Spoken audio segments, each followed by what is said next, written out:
This Gen Xer submitted 1,000 resumes to different jobs and has no luck, even though they've had six-figure roles. And the reality is, there's no guarantee of anything. And it's extremely competitive out there because you have so many layoffs of so many top companies that you're competing against people who are probably more qualified or have connections to the hiring manager that you don't.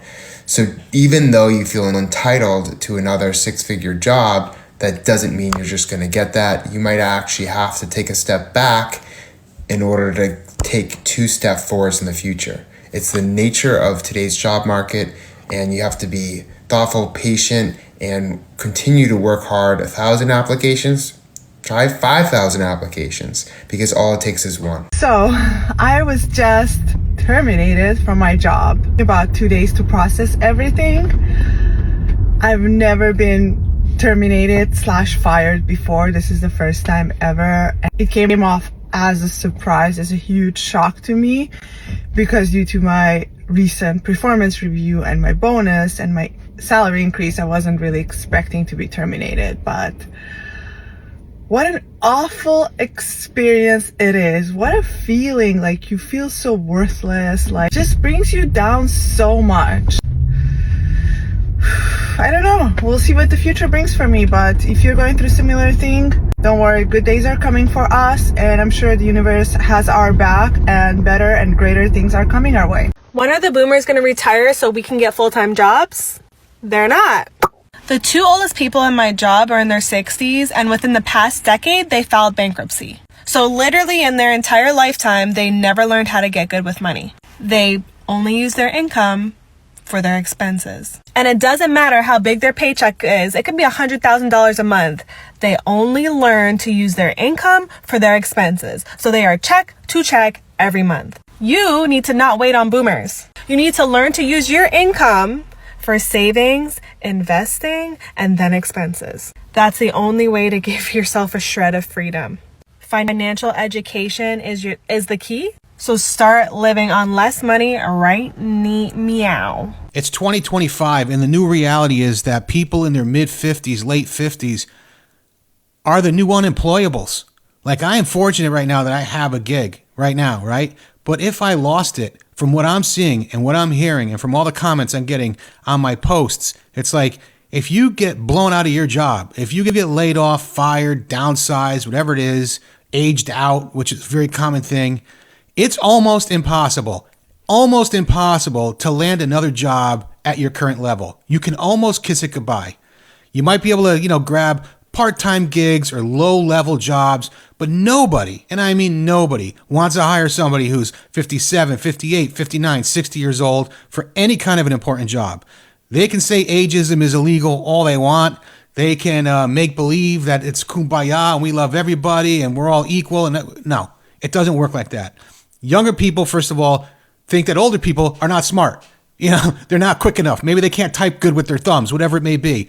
They don't think that older people are smart or equipped to handle work in the new world. That's just the way it is. They think they're smarter. They want somebody younger who's maybe has more energy, is going to definitely cost less money, and they're going to go that route. They're not going to hire you or me. So have to prepare for this, right? Have to prepare. If it ends today, what do? What do? I don't know. Very, very important, very sad, but we have to figure a way out of this thing. About 6 months ago, I got fired from a job. I was managing a medical office, and even though I know some things are just not a good fix, I'm an office manager. I have been for many years, and I understand when you just have to let someone go because it's just not vibing. But it's taken me a long time to kind of get over it because it's like really the first time I've ever been fired, and I didn't feel like it was because I had done something wrong. It truly probably was just not a good fit, but it really hurt. Just, I don't really want to say my ego, but it was just like making me question my personality. I was like, am I just the most annoying person on the planet? Like, why? Because I felt like I didn't win the popularity contest, and that's ultimately why I was let go. It is what it is. Howdy. Well, I got the phone call today from my supervisor. Don't ever be loyal to a company, ever. And I'm saying this to the older generation. I'm also saying this to the younger generation. Don't worry about 2-week notices because they will screw you. I just found that out. I've been working for the company for a year. Perfect attendance, never had any issues. Always did my job, was super efficient. Matter of fact, I was one of the most efficient people on second shift. I drive 2 hours round trip for work every day, 410s. Just got a call from my boss that the CEO or the upper management does not want me coming back in. They're just going to let me go. So don't ever give your employer notice. Keep your mouth shut. If you're going to leave, keep it to yourself. If you're going to fill out another application for an employer, do not mark on there that yes, they can contact your past employer, or at least make it known to them that you don't want them, unless they're going to hire you and give you a start date, you don't want them contacting your last employer because they will make your life miserable. Like I said, perfect attendance record, perfect everything. And they called me today and said that they don't want me to come back. So I have to go back down there regardless to pick up my weld hood and all my equipment that I have there. But they feel that I'm just going to make a bunch of mistakes while I'm there, even though the last year I was one of the most efficient with the least amount of mistakes. I think they think I'm going to purposely kind of screw up their stuff. So I got laid off 3 weeks ago now. I took the first few days and cried. I think I was in shock. And then after that, I've just been contemplating life. I didn't do anything wrong. I'm actually really good at what I do. The industry I'm in is really slow right now, but I had a big milestone birthday last week. I'm 50. Turned 50. Yay me. I'm at this crossroads. I feel like I'm at a crossroads in life. Do I take the path I know and hope that I can find something? Or do I travel down some other unknown path in life that's scary and new? 2025 was supposed to be my year. I was going to work on my health, wealth. I had already been thinking, gosh, there's got to be more. There's got to be more. But again, so scary. I'm 50. I need some advice. I need some ideas. If you love what you do, especially at my age, or even younger than me, because I don't feel 50. I don't act 50. Not that 50 is old. I'm just saying. I still have a lot of energy in me. Still a lot of life. And yeah. So I gotta decide something soon because I need a job. So please share. I need some pick me up. I need to pick me up. I need to have some hope. I need to know that there's options out there. Yeah, some advice would be great. Again, what are we doing? What's everybody doing? What is confident, successful, fun women doing? I need some advice. Thanks, bye. I'm 59 years old. I'm still in the workforce, and I have a message for my fellow Gen Xers who are still in the workforce and want to stay there. And that is, if you do want to stay there, then you need to be and act younger. Do not appear as the old person in the office or in the company, because that is going to put a target on your back. And we all know when there's a target on your back, sooner or later, somebody's going to shoot at it and you're going to lose your job. It's unfortunate, it's sad, but it's the way it is. There's a lot of ageism, and people want to get rid of the old, guard and replace old with younger, less expensive employees. It's just the way it is. So what do I mean by that? I mean, if you have a meeting, whether it's on Zoom or Teams or whatever it is, make sure you have a notepad document on the screen with the talking points that you want to say, with questions to answers you're going to be asked, with relevant data that you may need to know for that meeting. Make sure it's there and it's in front of you, because we all know as you get older, As you get older, senior moments increase in velocity, and you don't want to look like you are, losing, your train of thought all the time. If there's software that you hate, don't understand, don't know how to send an email, whatever it is, don't complain and keep asking people over and over, how do you do this or how do you do that with the software? Google it, look it up, figure it out yourself. Be self-sufficient. Again, you don't want to appear as you're the old dog amongst young dogs. Right? It's important. Don't talk about retirement, having to retire, wanting to retire. I can't take it anymore. Or, talk about aches and pains and ailments that you're going through all the time. Dude, I'm telling you, you may want to, you may be compelled to, but don't do it. It will, as I said, put a target on your back, and we don't want that.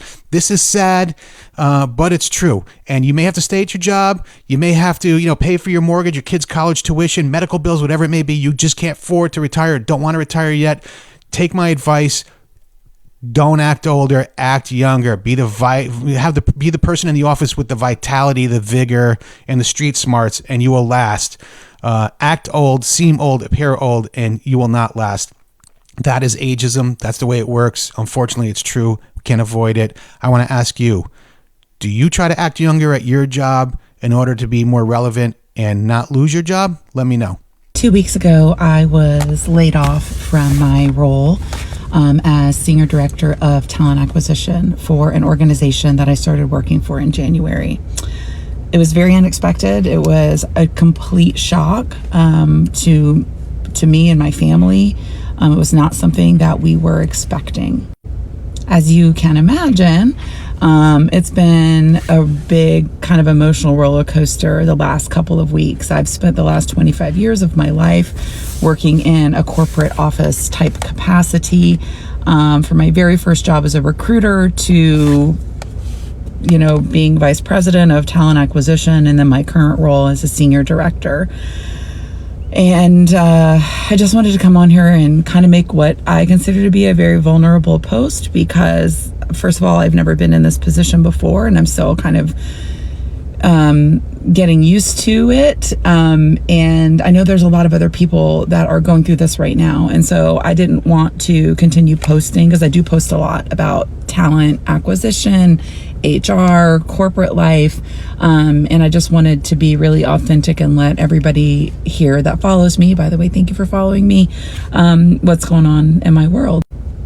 Now, I'm very, very lucky that I have an amazing wife who has a great job, and all of that has, of course, taken some pressure off, and she's been super supportive.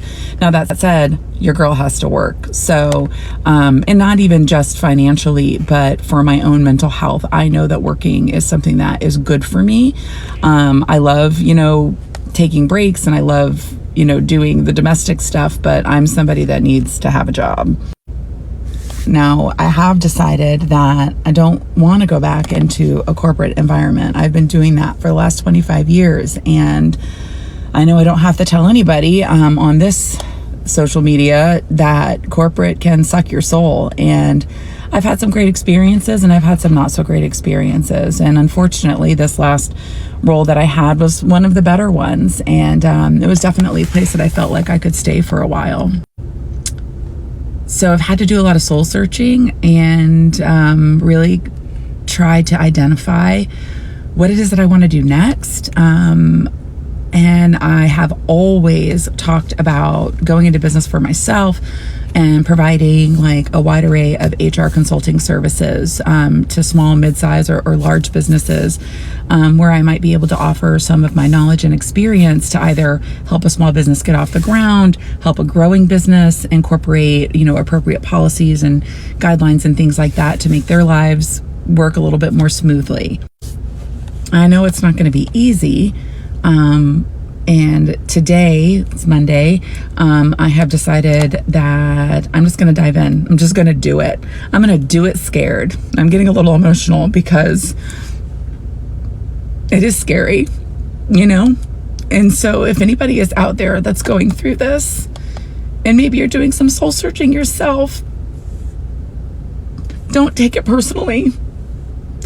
I had a moment last night where all of a sudden it just hit me, and I felt like, what did I do? What could I have done differently?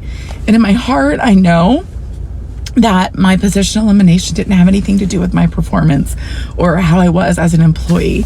But it's hard, it's hard to kind of process that. So as a boomer who is retiring this year and has to look for work for the first time in 35 plus years, my observations: 1, it's a lot harder than it was when I was a young man. You can just trot around dropping off resumes. No one will talk to you. 2, filling out applications online is far, far worse than filling them out in person. They want a resume and a cover letter, and then you have to fill out live within a 10-minute timeout the exact same information into their application. Preach. 3, you will never, and I mean never, hear from an employer again unless you're hired. When I was applying for work in the 1980s, I would get polite form letters rejecting me if they didn't want me. Now I just get ghosted. He's using the terminology even. 4, pay is awful. Hours are awful.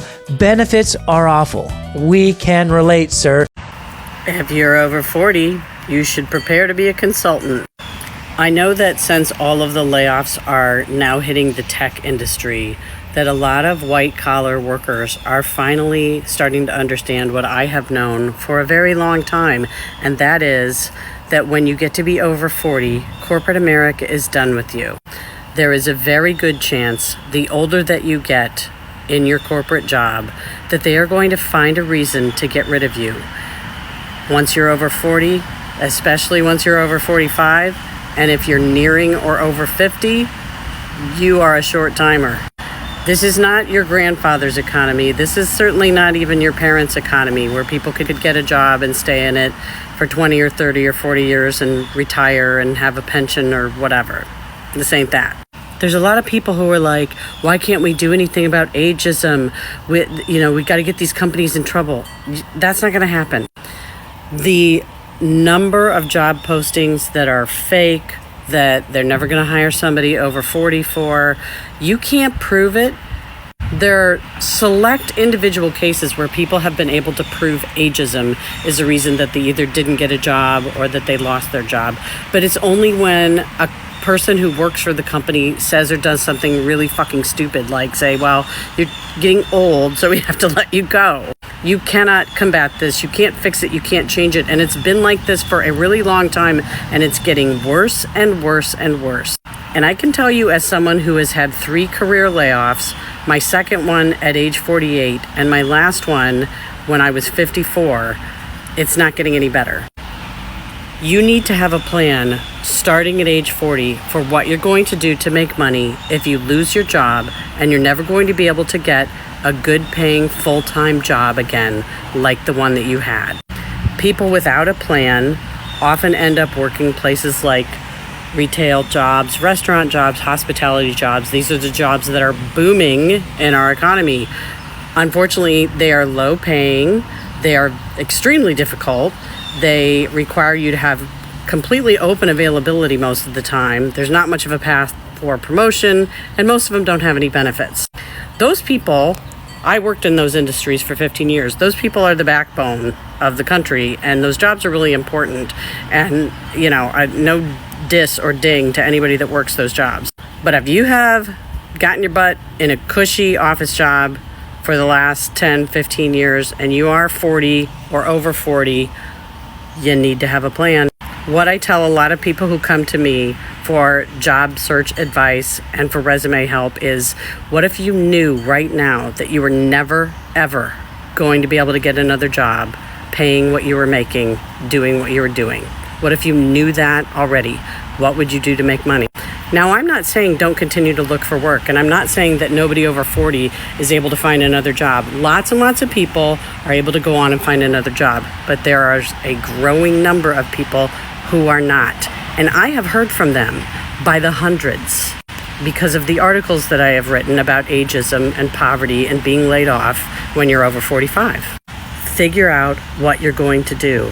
I suggest freelancing or consulting or upskilling into another profession that you can either start while you're still working, or something that you could activate very quickly with minimal training. For example, some people go into real estate.